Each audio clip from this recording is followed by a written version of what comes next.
Hypertension সম্পর্কে বলতে গেলে সবচেয়ে প্রথমে বলা ভালো যে পুরো পৃথিবীতে এই 2024 সাল পর্যন্ত 1.3 বিলিয়ন মানুষ, অ্যাডাল্ট মানুষ, অর্থাৎ যাদের বয়স হচ্ছে 30 বছর থেকে 78 বছরের মধ্যে, তারা হাইপারটেনশনে আক্রান্ত। হাইপারটেনশন মানে মোস্টলি মানে সবাই যেটাকে বলে উচ্চ রক্তচাপ বা হাই ব্লাড প্রেশার। এখন মানে এটা নিয়ে সবারই মোটামুটি অনেক চিন্তাভাবনা বা অনেক কিছু রয়েছে, যে আর সবসময় শোনা যায় রোগীদের মধ্যে আমার প্রেশার আছে, আমার প্রেশার নাই।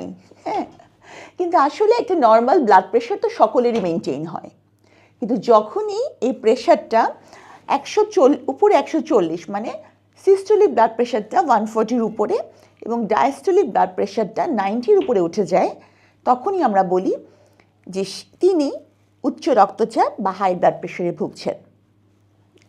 তো এটাই হচ্ছে হাইপারটেনশন। এখন কেউ যদি ভাবেন যে হাইপারটেনশন কেন হয়, এটা অনেকেরই মাথায় আছে যে কেন হয়। তো হাইপারটেনশন কেন হয় এটা কিন্তু জানা যায়নি, যেটাকে বলা হয় মোস্টলি এসেনশিয়াল হাইপারটেনশন, যেটি এই কারণে তিনি হাইপারটেনশনে ভুগছেন। এটাই হচ্ছে সবচেয়ে কমন এসেনশিয়াল হাইপারটেনশন, যে কোনো কারণ জানা যায়নি। আর আরেকটা হচ্ছে সেকেন্ডারি হাইপারটেনশন, যেটা অন্য কোনো কারণে যে তার রক্তচাপ বেশি থাকছে বা উনি হাইপারটেনশনে ভুগছেন। যেমন হতে পারে রেনাল কজ, মানে কিডনির কোনো কারণে তার প্রেশার বেশি থাকছে, অথবা দেখা যাচ্ছে এন্ডোক্রাইন কজ যেটাকে বলে। হ্যাঁ, মানে আমরা মোস্টলি যেটাকে বলতে চাই যে হরমোনের কারণে। কী হরমোনের কারণে হতে পারে? যেমন ধরেন থাইরয়েড হরমোন, প্যারাথাইরয়েড হরমোন, অথবা অ্যাড্রিনাল গ্ল্যান্ডের টিউমারের কারণে দেখা যাচ্ছে যে তার উচ্চ রক্তচাপ থাকছে। গেল, এটা হচ্ছে রেনাল কজ, এরপর এন্ডোক্রাইন কজ গেল।